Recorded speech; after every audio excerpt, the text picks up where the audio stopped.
Hello दोस्तों, आप सभी को मेरा सुप्रभात, गुड मॉर्निंग, नमस्कार। दोस्तों, आज कोरोना के इस काल में चारों तरफ हमें रोज़ नई नई खबर मिल रही है, नई नई सूचनाएं मिल रही है। परीक्षाएं, जितनी भी परीक्षाएं हो रही है वो सब आगे बढ़ती जा रही है, कोई परीक्षा कैंसिल हो रही है। ऐसे समय में हमें कुछ सूझता नहीं है कि हम क्या करें, लेकिन मुसीबत को अवसर बनाना ये आज के समय की मांग है। आज जो महामारी कोरोना ने अपने जो पैर पसारे हैं और हमें जो घर पर रहना है, तो इसको हम अवसर में किस प्रकार से बदल सकते हैं। तो ये समय वही है कि हम घर पर रह कर के देशभक्ति सिद्ध करें और साथ में इस मुसीबत को हम अवसर किस प्रकार से बना सकते हैं। तो आज हमारे पास जो फुल समय है, पूरा दिन भर का जो समय है, खाली समय है, इस पर हम व्हाट्सएप या फेसबुक या अदर सोशल साइट्स पर टाइम वेस्ट न करके हमारी जो कैरियर की लाइन में हम कुछ नया सीखें, कुछ नया करें। तो आज का जो समय है, इसी समय में हम पीजीटी कॉमर्स के आगे जो कॉमर्स लाइन है, कॉमर्स फैकल्टी है, इसमें 12th बीकॉम, एमकॉम, बीएड करने के बाद में आपको इधर टीचिंग लाइन में जाना है, तो पोस्ट ग्रेजुएट टीचर कॉमर्स होने के लिए आपको जो हम एवरीडे मेरा जो वीडियो आ रहा है आप इसको देखेंगे तो आप पीजीटी कॉमर्स से रिलेटेड सारे क्वेश्चन आपको लगेगा कि हाँ, हम ये पढ़ चुके हैं।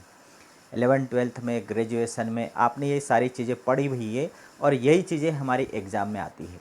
आप कॉमर्स से रिलेटेड कोई सा भी एग्ज़ाम दीजिए, आपको ये सारे क्वेश्चन उसमें मिलने वाले हैं। ठीक है, तो आज हम रोज़ जो मैं वीडियो ला रहा हूँ और उस वीडियो के माध्यम से मैं आपको पोस्ट ग्रेजुएट टीचर कॉमर्स की जो तैयारी है वो फिर पीजीटी कॉमर्स कोई से भी हो, अदर स्टेट्स की हो, केंद्रीय विद्यालय का हो या एकलव्य का हो। अभी करंट में एकलव्य जो गवर्नमेंट के द्वारा संचालित विद्यालय है उसमें पीजीटी कॉमर्स जो वैकेंसीज निकली हुई है उसमें पीआरटी, टीजीटी, पीजीटी सभी निकली हुई है। पीजीटी कॉमर्स के लिए किस प्रकार से आप तैयारी करेंगे, तो कॉमर्स के सिलेबस में दो पार्ट है, एक बिजनेस स्टडी, दूसरा अकाउंटेंसी। तो बिजनेस स्टडी जो पार्ट है उसकी हम तैयारी कर रहे हैं। ठीक है, तो अभी तक हमने व्यावसायिक संगठन के स्वरूपों के बारे में जाना, एकाकी व्यापार क्या होता है, साझेदारी क्या होता है, फिर कंपनी क्या होती है, अब हिंदू अविभाजित परिवार क्या होता है, इसके हमने ऑब्जेक्टिव टाइप के माध्यम से हमने समझा इसको। अभी हम विदेशी व्यापार के बारे में जान रहे हैं। 11th क्लास में बिजनेस स्टडी में आपने विदेशी व्यापार के बारे में पढ़ा होगा, उसी से रिलेटेड क्वेश्चनों की तैयारी हम कर रहे हैं।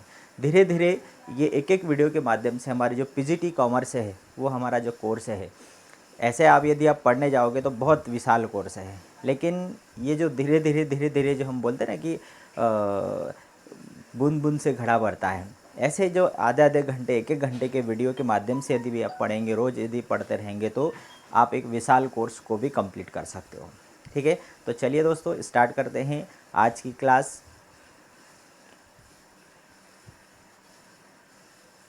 देखिए, अभी तक हमने विदेशी व्यापार के सारे बारे में बहुत सारे क्वेश्चन पढ़े हैं। तो आज की क्लास का पहला क्वेश्चन है कि माल के आयात के लिए दिया जाने वाला आदेश कहलाता है। जो विदेशी व्यापार का मतलब होता है किसी दूसरे देश से माल या तो आयात करना या फिर किसी दूसरे देश को माल निर्यात करना, ये कहलाता है विदेशी व्यापार। तो विदेशी माल के आयात के लिए यदि एक हमारे देश का, भारत का व्यापारी है, उसे यदि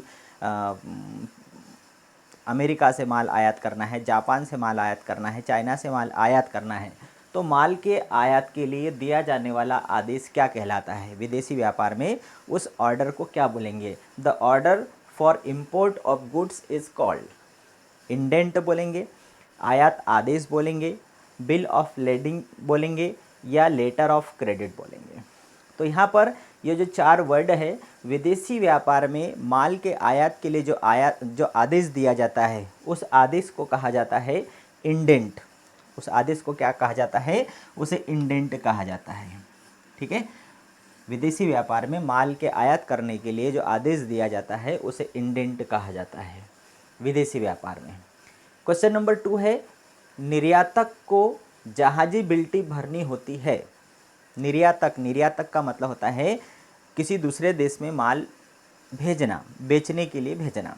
निर्यात, आयात करना मतलब माल बुलाना दूसरे देश से, और निर्यात करना मतलब किसी दूसरे देश को माल बेचना। तो जब माल भेजा जाता है, किससे, जहाज के माध्यम से भेजा जाता है, तो निर्यातक मतलब जो माल भेजने वाला जो व्यापारी है वो होता है निर्यातक, एक्सपोर्टर। तो निर्यातक को जहाजी बिल्टी का मतलब होता है, जैसे मान लो हम हमारे देश के अंदर ही व्यापार कर रहे हैं, तो एक शहर से दूसरे शहर में यदि हमें माल भेजना है तो हम ट्रांसपोर्ट के माध्यम से भेजेंगे, और ट्रांसपोर्ट में जब हम माल लोड करेंगे तो हम उसकी एक बिल्टी भरना पड़ती, बिल्टी बना के देना पड़ती साथ में। तो इसी प्रकार से निर्यातक को जहाजी बिल्टी भरनी होती है। कितनी प्रति में भरनी होती है, 1 प्रति, 2 प्रति, 3 प्रति या 4 प्रतियों में। तो निर्यातक को जो जहाजी बिल्टी है वह 3 प्रतियों में भरना पड़ती है, जिसमें माल का सारा विवरण दिया रहता है। ठीक है, 3 प्रति में उसको माल, ये बिल्टी बनाना पड़ती है। अगला क्वेश्चन है कि letter of credit is open in case of, साख पत्र खोला जाता है निम्न दशा में। साख पत्र का मतलब ये होता है कि जो व्यक्ति आयात कर रहा है माल, तो निर्यातक उसके बारे में जानना चाहता है कि उसकी कोई साख है या नहीं, वो पैसा दे सकता है या नहीं दे सकता है। तो आयातक के देश, निर्यातक जो होता है वो आयातक के देश के किसी बैंक से, जिस बैंक से वो लेन देन करता है उस बैंक से उसकी साख पत्र मंगवाता है। तो साख पत्र खोला जाता है निम्न दशा में, विदेशी व्यापार में, आंतरिक व्यापार में, ए और बी दोनों, और वित्तीय संस्थान से ऋण प्राप्त करने में। तो साख पत्र कब खोला जाता है, विदेशी व्यापार में। कब खोला जाता है, फॉरेन ट्रेड, जब विदेशों से व्यापार करना होता है उस समय साख पत्र खोला जाता है, लेटर ऑफ क्रेडिट। फिर है नेक्स्ट क्वेश्चन है कि जब कोई विनिमय बैंक आयातकर्ता देश में स्थित, जब कोई विनिमय बैंक, एक्सचेंज बैंक आयातकर्ता देश में स्थित अपनी शाखा को सारे प्रपत्र इस निर्देश के साथ भेजता है कि आयातकर्ता भुगतान लेकर ही ये जहाजी पत्र उसे सौंपे, तो ऐसे प्रपत्रों को कहा जाता है DA, letter of credit, DP या फॉरेन बिल एक्सचेंज। तो यहाँ पर आंसर क्या आएगा, साख पत्र। साख पत्र का मतलब होता है कि अपनी शाखा को, जब कोई विनिमय बैंक आयातकर्ता देश में स्थित अपनी शाखा को सारे प्रपत्र इस निर्देश के साथ भेजता है कि आयातकर्ता भुगतान लेकर ही, जब माल किसी निर्यातकर्ता ने भेजा है, तो निर्यातकर्ता ने माल भेज दिया है, अब उसने आयातकर्ता देश की बैंक को इसी शर्त पर ये सारे डॉक्यूमेंट्स भेजे हैं कि आयातकर्ता जब तक भुगतान नहीं करेगा तब तक उसको ये सारे प्रपत्र न सौंपे। इसका मतलब ये हुआ कि जैसे मान लो भारत का जो व्यापारी है वह यदि जापान के व्यापारी को माल भेज रहा है, निर्यात कर रहा है, तो यहाँ के निर्यातकर्ता ने वहाँ का जो जापान की जो बैंक है, स्थित शाखा है, उस शाखा में सारे डॉक्यूमेंट्स व्यापार से रिलेटेड, जो माल भेजा उससे रिलेटेड उसी शाखा को दे दिए हैं। अब वो शाखा उस आयातकर्ता को, जापान का जो व्यापारी, उसको वो डॉक्यूमेंट्स कब देगा, जबकि वो व्यापारी उसको पूरा पेमेंट दे देगा तभी। तो ये ऐसे प्रपत्रों को क्या कहा जाता है, तो ऐसे प्रपत्रों को क्या कहा जाता है, साख पत्र कहा जाता है, लेटर ऑफ क्रेडिट। फिर है निर्यात व्यापार प्रक्रिया में निम्नलिखित का सही क्रम क्या है। जब व्यापार, निर्यात व्यापार होता है, निर्यात व्यापार का मतलब विदेशों से माल, जब विदेशों को माल जब निर्यात किया जाता है तो उसमें क्रम क्या होता है, जहाजी बिल्टी, सीमा शुल्क औपचारिकताएं, बीजक तैयार करना और इंडेंट की प्राप्ति। अब देखिए, अभी मैंने शुरुआत में एक प्रश्न आया था कि विदेशों में जो माल को आयात का आदेश, विदेशों में माल आयात या निर्यात करने के लिए जो आदेश दिया जाता है, माल आयात करने के लिए जो आदेश दिया जाता है वो क्या कहलाता है, इंडेंट कहलाता है। मतलब माल, विदेशी व्यापार की जो शुरुआत है वो कहाँ से होती है, इंडेंट की प्राप्ति से होती है। कि आयातकर्ता व्यापारी के द्वारा निर्यातकर्ता को एक इंडेंट भेजा जाता है। इंडेंट मतलब माल का आयात करने का आदेश भेजा जाता है, तो ये इंडेंट कहलाता है। तो रिसिप्ट्स ऑफ इंडेंट मतलब ये यहाँ से इसकी शुरुआत होती है नंबर 1 से। अब वो आगे प्रोसेस करेगा भाई, मान लो निर्यातकर्ता को आयातकर्ता देश से एक इंडेंट प्राप्त हुआ, आयातकर्ता देश के व्यापारी से एक इंडेंट प्राप्त हुआ कि हमें इतना इतना माल चाहिए। तो इंडेंट की प्राप्ति हुई, इंडेंट की प्राप्ति होने के बाद में क्या करेगा वो, सीमा शुल्क औपचारिकताएं करेगा, माल को भेजने के लिए कस्टम्स फॉर्मेलिटीज़ कंप्लीट करेगा कि माल को विदेश जहाज से भेजना है तो उसके लिए जितनी भी कस्टम से रिलेटेड है वो सारी औपचारिकताएं, सीमा शुल्क से संबंधित औपचारिकताएं कंप्लीट करेगा। तो ये कौन सा हो गया, 2 नंबर का हो गया। फिर तीसरे नंबर पर क्या करेगा वो, जहाजी बिल्टी, बिल ऑफ लैंडिंग। तीसरे नंबर पर क्या करेगा, जहाजी बिल्टी तैयार करेगा। जहाजी बिल्टी, जहाजी बिल्टी का मतलब जो माल भेज रहा है उससे रिलेटेड सारी जानकारी उसमें देगा। जहाज किराए पर लेगा, है ना, जहाज को एक पार्ट किराए पर लेना है या पूरा जहाज किराए पर लेना है तो जहाजी कंपनी के साथ में समझौता करके जहाजी बिल्टी तैयार करवाएगा, बिल ऑफ लेडिंग। और फिर 4th नंबर पर बीजक तैयार करेगा। 4th नंबर पर क्या तैयार किया जाएगा, बीजक मतलब माल का पूरा विवरण तैयार किया जाएगा। तो आंसर क्या हो गया, डी, बी, ए और सी। डी, बी, ए और सी। तो यहाँ पर क्या आ जाएगा, डी, बी, ए, सी में आंसर कौन सा है, सी वाला आंसर हमारा है। डी, बी, ए और सी। सबसे पहले इंडेंट प्राप्त करना, सीमा शुल्क औपचारिकताएं कंप्लीट करना, जहाजी बिल्टी तैयार करना और फिर बीजक विवरण तैयार करना। जहाजी बिल्टी और फिर बीजक तैयार करना। विदेशी व्यापार में बिल ऑफ लैंडिंग का संबंध होता है। बिल ऑफ लैंडिंग देखिए, अभी मैंने थोड़ी देर पहले आप लोगों को बताया बिल ऑफ लैंडिंग क्या होता है। ये होता है बिल ऑफ लैंडिंग मतलब जहाजी बिल्टी। बिल ऑफ लैंडिंग मतलब जहाजी बिल्टी, जिस जहाज से हम माल भेज रहे हैं उस जहाज को हम जो किराए पर लेते हैं उससे रिलेटेड जो प्रपत्र होता है वो जहाजी बिल्टी कहलाता है या बिल ऑफ लैंडिंग कहलाता है। तो यहाँ विदेशी व्यापार में बिल ऑफ लैंडिंग का संबंध किससे होता है, माल का बीमा मार्ग में, माल के प्रक्रियांकन से, माल के पारगमन से या मार्ग में क्षतिग्रस्त हुए माल की नीलामी से। तो बिल ऑफ लैंडिंग का संबंध किससे होता है, माल के पारगमन से। भाई आपने जहाज किराए पर लिया है, किस लिए, माल को भेजने के लिए। द ट्रांजिट ऑफ गुड्स माल के पारगमन से रिलेटेड होता है। फिर नेक्स्ट क्वेश्चन है, भारतीय निर्यात मूलक कंपनी में अप्रवासी भारतीयों द्वारा समता पूंजी में नियोजन किया जाता है। भाई जो भारत की एक कंपनी है जो कि निर्यात करती है, तो उस कंपनी की जो शेयर कैपिटल है, इक्विटी शेयर है, उस इक्विटी शेयर में एक विदेशी व्यक्ति के द्वारा कितने % तक अंशदान किया जा सकता है, उसमें कितने % वो शेयर खरीद सकता है। तो अप्रवासी एनआरआईज, है ना, एनआरआईज का मतलब होता है कि वह विदेश में रहने वाला लेकिन भारतीय है, अप्रवासी भारतीय कहा जाता है। तो भारतीय निर्यात मूलक कंपनी में एक अप्रवासी के द्वारा कितने % तक शेयर कैपिटल में उसकी हिस्सेदारी हो सकती है, 40% तक, 51% तक, 60% तक या 100% तक। तो क्या आएगा, 100% तक। क्या आंसर आएगा, 100% तक वो इसमें हिस्सेदारी कर सकता है। फिर है शुल्क आहरण साख योजना 1976 के अंतर्गत उन निर्यातकों को लाभ मिलता है जो निम्न अवधि तक ब्याज मुक्त वित्तीय सहायता लेते हैं। अब यहाँ पर कितनी अवधि तक ब्याज मुक्त सहायता जो लेता है, ये शुल्क आहरण योजना 1976 के अंतर्गत ब्याज मुक्त वित्तीय सहायता, वित्तीय सहायता, ब्याज मुक्त वित्तीय सहायता लेना। तो निम्न अवधि तक, कितनी अवधि के लिए, तो यहाँ पर क्या आएगा, 90 दिन की अवधि के लिए ब्याज मुक्त वित्तीय सहायता ली जा सकती है। कौन सी योजना के अंतर्गत, शुल्क आहरण साख योजना 1976 के अंतर्गत एक योजना है निर्यात व्यापार में, शुल्क आहरण साख योजना 1976 के अंतर्गत एक निर्यातक ब्याज मुक्त वित्तीय सहायता ले सकता है, कितने दिन के लिए, 90 दिन के लिए। फिर नेक्स्ट है, निम्नांकित में से कौन सा प्रपत्र जहाजी कंपनी एवं माल प्रेषक के मध्य संविदा समझा जाता है। संविदा का मतलब होता है समझौता। और जहाजी कंपनी मतलब वो कंपनी जो जहाज के द्वारा माल को ले जाने वाली है।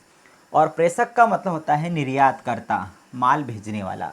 तो प्रेषक और जहाजी कंपनी के बीच में जो संविदा होता है, समझौता होता है, भाई प्रेषक को माल भेजना, निर्यातकर्ता को माल भेजना है किसके माध्यम से? जहाज के माध्यम से। तो जहाज चलाने वाली कंपनी है। तो प्रेषक और जहाजी कंपनी के बीच में जो समझौता होता है, संविदा होता है, उसे क्या बोलते हैं? जहाजी बिल बोलते हैं, शिपिंग बिल, जहाजी बिल्टी बोलते हैं, चार्टर पार्टी बोलते हैं, या शिपिंग ऑर्डर बोलते हैं। तो यहाँ पर इसको हम क्या बोलेंगे? Charter party. क्या बोला जाता है? चार्टर पार्टी कहा जाता है। सी, कि जहाजी कंपनी और माल प्रेषक के बीच में जो समझौता होता है, संविदा होता है माल भेजने से रिलेटेड, उसको कहा जाता है चार्टर पार्टी। साख पत्र खोला जाता है, कब खोला जाता है? विदेशी व्यापार की दशा में, शुरुआत में आया था ये। एक आयातकर्ता माल की सुपुर्दगी ले सकता है। भाई उसने, आयातकर्ता ने विदेश से माल मंगाया, तो निर्यातक ने माल जहाज के माध्यम से भेज दिया, लेकिन आयातकर्ता बंदरगाह से माल कब प्राप्त कर सकता है, कब रिसीव कर सकता है? एक आयातकर्ता माल की सुपुर्दगी ले सकता है। कब ले सकता है? दर्शनी बिल दे करके, बिल ऑफ साइट, जहाजी बिल्टी दे करके, जहाजी आदेश दे करके, या मेट की रसीद दे करके। भाई जब माल लोडिंग किया जाता है तो जहाजी बिल्टी के माध्यम से लोडिंग होता है, और वो माल प्राप्त कर सकता है, वो भी किस माध्यम से? जहाजी बिल्टी के माध्यम से प्राप्त कर सकता है। इसका मतलब बिल्टी दे करके वह माल प्राप्त कर सकता है, बिल ऑफ लैंडिंग। जब माल जहाज में लोड किया जाता है तो वो 3 प्रति में जहाजी बिल्टी तैयार की जाती है। उसकी जो एक प्रति है आयातकर्ता के पास होती है, उसके माध्यम से ही वो माल को प्राप्त कर सकता है। एक आयातकर्ता माल की सुपुर्दगी जहाजी बिल्टी के माध्यम से ही ले सकता है। फिर है पुनर्निर्यात व्यापार का अर्थ है। पुनर्निर्यात, भाई विदेशी व्यापार 3 प्रकार से होता है। आयात व्यापार मतलब विदेशों से माल आयात करना, निर्यात व्यापार मतलब किसी दूसरे देश को माल निर्यात करना, और पुनर्निर्यात का मतलब होता है विदेश से माल आयात करके किसी तीसरे देश को निर्यात करना। इसका मतलब पुनर्निर्यात के लिए आयात। कौन सा आंसर है यहाँ पर? डी आंसर है। पुनर्निर्यात के लिए आयात, हमें आयात करके उसको तीसरे देश को पुनर्निर्यात करना है। तो गुड्स इंपोर्टेड फॉर री एक्सपोर्ट। नेक्स्ट क्वेश्चन है, एग्जिम बैंक वित्त प्रदान करता है। एग्जिम बैंक मतलब आयात निर्यात बैंक। एग्जिम बैंक का मतलब होता है आयात निर्यात bank. EXIM bank provides finance to. EXIM bank वित्त प्रदान करता है एग्रीकल्चर को, उद्योग को, व्यापार को, या निर्यातक को। तो किसको उपलब्ध कराता है? ये आयात निर्यात से रिलेटेड है, तो एग्जिम बैंक किसको वित्त प्रदान करेगा? निर्यातकों को वित्त प्रदान करेगा। माल अग्रसारित करने वाले अभिकर्ता की नियुक्ति की जाती है। माल अग्रसारित मतलब फॉरवर्डिंग एजेंट, फॉरवर्ड करना, माल को भेजना। तो माल को भेजने के लिए जो एजेंट होता है, क्या होता है कि जो निर्यातक कंपनी होती है, तो निर्यातक कंपनी का जो व्यापारी होता है वो माल को भेजने की प्रोसेस नहीं करता, वो एक एजेंट की नियुक्ति करता है जो कि इस माल को भेजने की पूरी प्रोसेस करता है। तो forwarding agent is appointed by, भाई माल को भेजना है, फॉरवर्ड करना है, जिस देश के व्यापारी ने माल आयात के लिए मंगाया है, इंडेंट भेजा है, उसको माल भेजना है, तो फॉरवर्डिंग एजेंट कौन नियुक्त करेगा? निर्यातक नियुक्त करेगा। सरकार द्वारा, आयातकर्ता द्वारा, निर्यातक द्वारा, या आयातकर्ता निर्यातक द्वारा संयुक्त रूप से। तो कौन नियुक्त करेगा? निर्यातक, एक्सपोर्टर नियुक्त करेगा। फॉरवर्ड करना है, उसको माल भेजना है, तो निर्यातक एजेंट नियुक्त करेगा। फिर है पुनः निर्यात व्यवसाय में क्या सम्मिलित है? अभी आया था, वस्तुओं का निर्यात, वस्तुओं का आयात, न आयात और नहीं निर्यात, आयातित वस्तुओं सेवाओं का निर्यात। क्या आएगा आंसर इसका? डी आंसर आएगा। बदल दिया गया इसको, आयातित वस्तुओं एवं सेवाओं का निर्यात करना। जो वस्तुएं सेवाएं हमने आयात करी है उनको फिर से निर्यात कर देना, वो कहलाता है पुनः निर्यात व्यवसाय। एग्जिम बैंक की स्थापना कब हुई? एग्जिम बैंक आयात निर्यात बैंक, इसको एग्जिम बैंक बोला जाता है। तो इसकी स्थापना कब हुई? तो इसकी स्थापना 1964, 71, 82 या 85। तो एक्सिम बैंक की स्थापना हुई है 1982। हमने पहले भी पढ़ा था, इसके पहले वाले वीडियो में मैंने बताया एक्सिम बैंक का जो मॉडल है हमने कहाँ से लिया, जापान से लिया। पर एक्सिम बैंक की स्थापना आयात निर्यात बैंक के रूप में हुई है 1982 में। विदेशी व्यापार में मद गोदाम मूल्य का अर्थ क्या होता है? विदेशी व्यापार में गोदाम मूल्य, इसका अर्थ क्या होता है? In foreign trade the term loco price या गोदाम मूल्य किसको कहा जाता है? हम देसी व्यापार में हम लागत मूल्य बोलते हैं, विक्रय मूल्य बोलते हैं, है ना। लेकिन विदेशी व्यापार में गोदाम मूल्य किसको बोलेंगे? लोको प्राइस किसको कहा जाता है? द कॉस्ट ऑफ गुड्स, माल की लागत को कहा जाता है। The price of goods including only the insurance expenses, माल की कीमत जिसमें केवल बीमा व्यय शामिल है। The cost of goods includes some amount of profit, माल की लागत जिसमें लाभ की कुछ रकम शामिल है, और उपरोक्त में कोई नहीं। तो यहाँ गोदाम मूल्य का मतलब क्या होता है? सी आंसर आएगा, the cost of goods includes some amount of profit, माल की लागत जिसमें लाभ की कुछ रकम शामिल है, इसको कहा जाता है गोदाम मूल्य। फिर है व्यापार संतुलन संबंधित है, balance of trade is related to. व्यापार संतुलन, अब यहाँ पर व्यापार संतुलन का संबंध किससे आ गया? विदेशी व्यापार पढ़ रहे हैं हम। विदेशी व्यापार का मतलब होता है आयात करना और निर्यात करना। तो व्यापार संतुलन का मतलब होता है भुगतान संतुलन। एक देश भुगतान संतुलन अनुकूल एक देश का कब होता है? जब निर्यात अधिक होता है और आयात कम होता है, तब भुगतान संतुलन होता है ना। तो व्यापार संतुलन संबंधित है निर्यात व्यापार से, आयात व्यापार से, आंतरिक व्यापार से, ए और बी दोनों से। तो सीधा सा संबंध है व्यापार संतुलन का संबंध किससे है? भुगतान संतुलन से। व्यापार का संतुलन बनाना मतलब निर्यात ज़्यादा करना और आयात कम करना। तो ये किससे रिलेटेड हो गया? निर्यात व्यापार से भी रिलेटेड हो गया और आयात व्यापार से भी रिलेटेड हो गया। ए और बी, इसका मतलब कौन सा आंसर है हमारा? डी, कि ए और बी दोनों आएगा। ठीक है, चलिए नेक्स्ट क्वेश्चन है, चार्टर पार्टी होती है। चार्टर पार्टी अभी मैंने थोड़ी देर पहले बताया था कि प्रेषक और जहाजी कंपनी के बीच में जो संविदा होता है, जो समझौता होता है माल को भेजने से रिलेटेड, वो चार्टर पार्टी कहलाता है। तो यहाँ चार्टर पार्टी होती है निश्चित समय के लिए।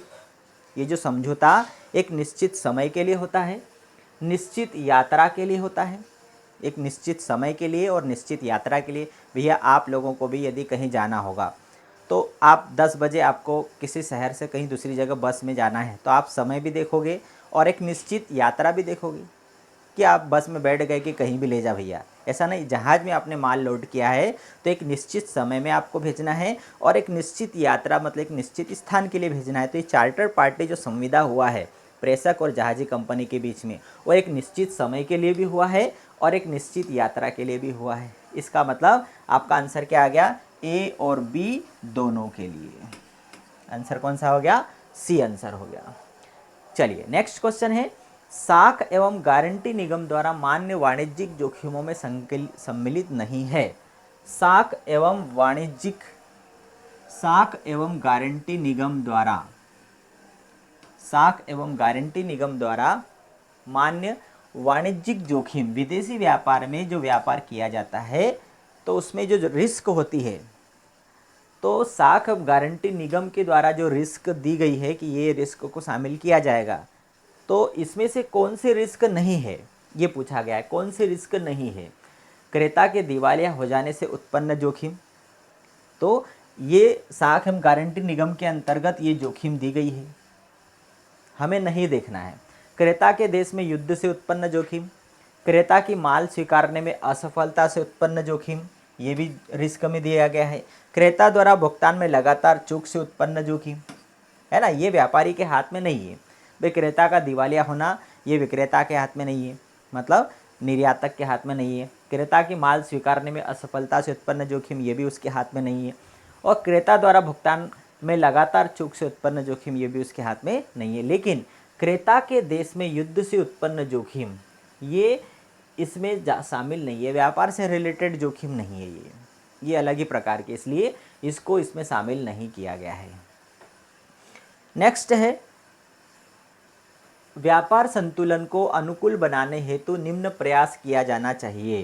भाई मैंने व्यापार संतुलन बोला था, व्यापार संतुलन का मतलब होता है भुगतान संतुलन। जब विदेशी व्यापार में व्यापार का संतुलन या भुगतान संतुलन कब बना रहेगा, जब हम निर्यात अधिक करेंगे और आयात कम करेंगे, उस कंडीशन में ही भुगतान संतुलन अनुकूल होगा। और प्रतिकूल कब होगा, जब हम आयात अधिक करेंगे और निर्यात कम करेंगे। तो यहाँ पर बोला गया है कि व्यापार संतुलन को अनुकूल बनाना है, तो अनुकूल बनाने हेतु हमें क्या प्रयास करना होगा, तो आयात बढ़ाना चाहिए, नहीं आयात बढ़ाना चाहिए और निर्यात घटाना चाहिए, ये भी नहीं है।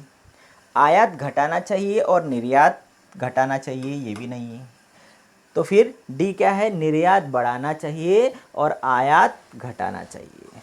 ज़्यादा से ज़्यादा हम निर्यात करेंगे तो हमें विदेशी मुद्रा मिलेगी, विदेशी मुद्रा मिलेगी तो हम आयात कर सकते हैं, मतलब हमारा भुगतान संतुलन अनुकूल होगा। तो कौन सा आंसर आ गया, डी आंसर आ गया। नेक्स्ट है एक संपूर्ण जहाज किराए पर लिया जाता है। माल, निर्यातक को माल किसी दूसरे देश में भेजना है, निर्यात करना है, तो वो जहाज किराए पर लेगा। तो एक संपूर्ण जहाज किराए पर लिया जाता है, जहाजी कंपनी कौन सा प्रपत्र जारी करती है, तो उसके लिए कौन सा प्रपत्र जारी करती है वो जहाजी कंपनी, जहाजीबिलिटी, bill of landing, bill of landing. फिर है जहाजी आज्ञा पत्र निर्गमित किया जाता है, जहाज से माल भेजने के लिए जहाजी आज्ञा पत्र किसके द्वारा जारी किया जाता है, तटकर अधिकारियों द्वारा, जहाजी कंपनी द्वारा, निर्यातक द्वारा। भाई जहाजी आज्ञा पत्र कौन जारी करेगा, जहाजी कंपनी जारी करेगी, वेरी सिंपल है, शिपिंग कंपनी। फिर है निम्न में से कौन भारत का एक गैर परंपरागत निर्यात मद है। भाई परंपरागत रूप से मतलब परंपरा से हम भेजते आ रहे हैं, निर्यात करते आ रहे हैं, तो परंपरा से हम भेजते आ रहे हैं कौन सा है, रुई हम भेज रहे हैं, लोह खनिज भेज रहे हैं, मसाले भेज रहे हैं। लेकिन गैर परंपरागत निर्यात मद कौन सी है, और वो कौन सी है, सॉफ्टवेयर। गैर परंपरागत निर्यात मद कौन सा है, सॉफ्टवेयर है। ऐसे आयात जो उत्पादन क्षमता का विस्तार करते हैं, भाई हमने विदेशों से आयात किए हैं, तो ऐसे कौन से आयात हैं जो हमारे देश की उत्पादन क्षमता का विस्तार करते हैं। भाई उत्पादन क्षमता का विस्तार कौन कर सकता है, मशीनरी है, टेक्नोलॉजी है, इसको जब हम आयात करेंगे तो हमारे यहाँ की जो विकास होगा, मतलब ये क्या कहलाएगा, विकासात्मक आयात। ऐसे आयात जो उत्पादन क्षमता का विकास करते हैं, विकासात्मक आयात कहलाते हैं। जब निर्यात आयात से अधिक हो तो भुगतान संतुलन अनुकूल होता है। जब निर्यात आयात से अधिक होता है, तो अभी थोड़ी देर पहले बताया था कि व्यापार संतुलन अनुकूल होता है, मतलब हमारा भुगतान संतुलन अनुकूल होता है। नेक्स्ट है चार्टर पार्टी है, अभी बताया था निश्चित समय के लिए और निश्चित समुद्री यात्रा के लिए, मतलब ए और बी दोनों। सुपुर्दगी, आयातकर्ता माल की सुपुर्दगी नहीं ले सकता जब तक कि वह क्या प्रस्तुत नहीं करेगा, दर्शनी bill, bill of lading, shipping bill या मेट की रसीद। तो लदान पत्र, जहाजी बिल्टी जब तक प्रस्तुत नहीं करेगा तब तक वह माल सुपुर्दगी नहीं ले सकता। लदान पत्र या जहाजी बिल्टी बोलेंगे उसको। साख पत्र प्रस्तुत करना होता है किसको, लेटर ऑफ क्रेडिट, या इसको हम बोलेंगे साख पत्र। ये साख पत्र कौन प्रस्तुत करेगा, भाई जब साख की ज़रूरत किसको होती है, जो माल खरीदने वाले को, मतलब माल खरीदने वाला व्यापार, विदेशी व्यापार में कौन हुआ, आयातकर्ता हुआ। इसका मतलब साख पत्र का संबंध किससे है, आयातकर्ता द्वारा। तो साख पत्र कौन प्रस्तुत करता है, आयातक। आयात प्रक्रिया आरंभ होती है, भाई जो आयात करने की प्रक्रिया कहाँ से आरंभ होगी, जब तक आप माल का आदेश नहीं दोगे तब तक माल आयात नहीं होगा। इसका मतलब माल आयात करने के लिए जो आदेश देना वो क्या कहलाता है, इंडेंट कहलाता है। तो आयात की जो प्रक्रिया है वह कहाँ से शुरू होती है, इंडेंट से शुरू होती है। माल आयात करने के लिए आदेश देना मतलब इंडेंट। तो माल आयात की जो प्रक्रिया है वो कहाँ से शुरू होती है, इंडेंट से शुरू होती है। वैज्ञानिक प्रबंध के सिद्धांत का प्रतिपादन किया था, ये तो इजी है, 12वीं में आप लोगों ने पढ़ा ही होगा, फेयोल और टेलर का सिद्धांत, है ना। तो प्रबंध के सिद्धांतों का जनक हेनरी फेयोल, और वैज्ञानिक प्रबंध के सिद्धांत किसने दिए हैं? एफ.डब्ल्यू. टेलर ने दिए। वैज्ञानिक प्रबंध के जो सिद्धांत हैं किसने दिए हैं? एफ.डब्ल्यू. टेलर ने दिए हैं। फिर है, एक आयातक जब तक सामान की सुपुर्दी की प्राप्त नहीं कर सकता तब तक कि वह प्रस्तुत नहीं करेगा। क्या प्रस्तुत नहीं करेगा? लदान पत्र या जहाजी बिल्टी प्रस्तुत नहीं करेगा। साख पत्र का आशय होता है, अब देखिए अभी साख पत्र कौन प्रस्तुत करता है? आयातकर्ता प्रस्तुत करता है। अब यहाँ पर पूछा गया है कि एक उधार पत्र का आशय क्या है? उधार पत्र या साख पत्र का आशय क्या होता है?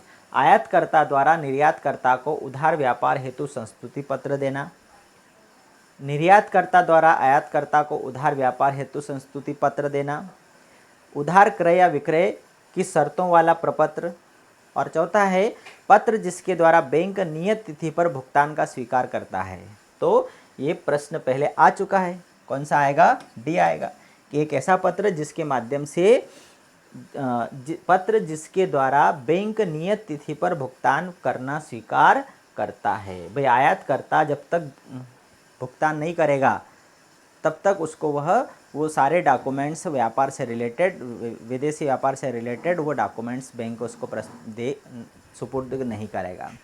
तो letter by which bank agrees to pay on due date.